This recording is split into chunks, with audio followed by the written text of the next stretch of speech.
अस्सलामुअलैकुम।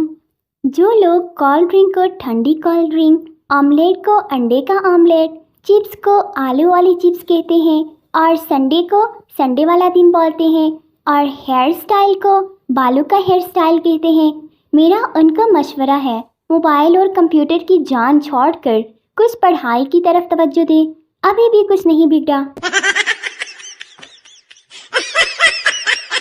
एक शौहर अपनी बीवी को डंडे से मार रहा था। एक बुजुर्ग पास से गुजरे और पूछने लगे कि बेटा क्यों अपनी बीवी को मार रहे हो।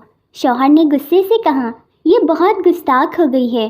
बुजुर्ग मुस्कुराए और बोले, बेटा औरत को डंडे से नहीं मारते, औरत को औरत से मारते हैं। शौहर की आंखों में हैरत उतर आई। डंडा एक तरफ फेंक कर बोला, औरत को औरत से कैसे मारते हैं। बीवी फौरन समझ गई कि बुजुर्ग का इशारा दूसरी शादी की तरफ है। कड़क कर बोली, बाबा जी आप हमारे मामले में मत बोले, निकले आप यहाँ से। और डंडा उठाकर दोबारा शौहर के हाथ में देते हुए बोली, जानो तुसी काम जारी रखो। प्राइवेट मुलाजमत शुरू करते वक्त 7 बातों का हलफनामा। नंबर 1, मैं अपनी ज़िंदगी मुकम्मल तौर पर इंजॉय कर चुका हूँ। नंबर 2, छुट्टी वाले दिन भी काम करना मुझे बहुत अच्छा लगता है। नंबर 3, मुझे ईद, शादी, फातगी, पिकनिक वगैरह पर जाने का कोई शौक़ नहीं। नंबर 4, मेरा कोई घर, फैमिली, रिश्तेदार या दोस्त नहीं। नंबर 5, मैं अपने सर पर बाल नहीं देखना चाहता। नंबर 6, मैं अपने आप से इंतकाम लेना चाहता हूँ। नंबर 7, टेंशन से मुझे बहुत प्यार है। इंग्लैंड की एक लड़की की शादी पाकिस्तान के गांव में हो गई। उसकी सास ने भैंस को चारा डालने का कहा, मगर उसके मुंह में जुगाली से जाग देखकर बहू वापस आई। सास ने पूछा, क्या हुआ बहू, ऐसे ही वापस आ गई। बहू, भैंस अभी ब्रश कर रही है माँ जी। एक आदमी की बीवी को उनके ही कुत्ते ने काट लिया, वो मर गई। उसकी ताज़ियत को लोग आए और एक आदमी ने उसके शौहर के कान में कहा, भाई मुझे वो कुत्ता मिल सकता है जिसके काटने से आपकी बीवी फौत हुई है। आदमी ने जवाब दिया, तुम्हें क्या लगता है ये पूरा शहर मेरी बेगम की ताज़ियत करने आया है? ये सब भी कुत्ता ही मांगने आए हैं। लड़के ने 10 लड़कियों को एक कतार में खड़ा किया और अपनी माँ से कहा, इनमें से एक लड़की मुझे बहुत पसंद है, वही आपकी बहू बनेगी। पूछे तो कौन सी है इन 10 लड़कियों में से? अम्मा ने बगौर सबको देखकर एक लड़की की तरफ इशारा किया कि ये वाली लड़की तुम्हारी पसंद की है और इसी से शादी करने का सोच रहे हो। लड़का इंतहाई हैरत से बोला, जी बिल्कुल, मगर आपने कैसे पहचाना? माँ ने जवाब दिया, क्योंकि इन सब में से यही लड़की मुझे जहर लग रही थी।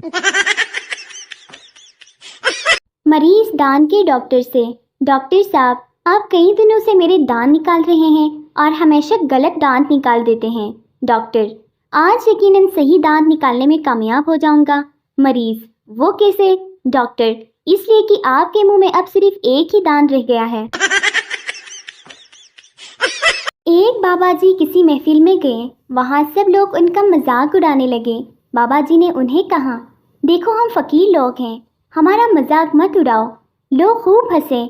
अचानक उन सबको नजर आना बंद हो गया। वो सब बाबा जी के कदमों में गिर गए और बाबा जी से माफ़ी मांगने लगे। बाबा जी ने जूता उठाया और सबको एक एक मारी और बोले, ओए गधो, लाइट चली गई है, कोई जनरेटर जलाओ, मुझे भी कुछ नजर नहीं आ रहा। बीवी ने शौहर को फ़ोन किया कि आकर मुझे अम्मी के घर से ले जाएं। शौहर, अभी 2 दिन पहले ही मैं तुम्हें वहाँ छोड़ आया हूँ, थोड़े दिन और रह लो। बीवी, नहीं बस आप मुझे ले जाएं। शौहर उकताते हुए लहजे में बोला कि आखिर वहाँ मसला क्या है तुम्हें? बीवी, देखे जी, मैंने अम्मी अब्बू से भी लड़ कर देख लिया, भाई भाभीयों से भी लड़ कर देख लिया, हत्ता कि हमसायों से भी लड़ कर देख लिया, पर जो मज़ा आपसे लड़ झगड़ कर आता है वो मुझे यहाँ नहीं आया, इसलिए मुझे ले जाएं।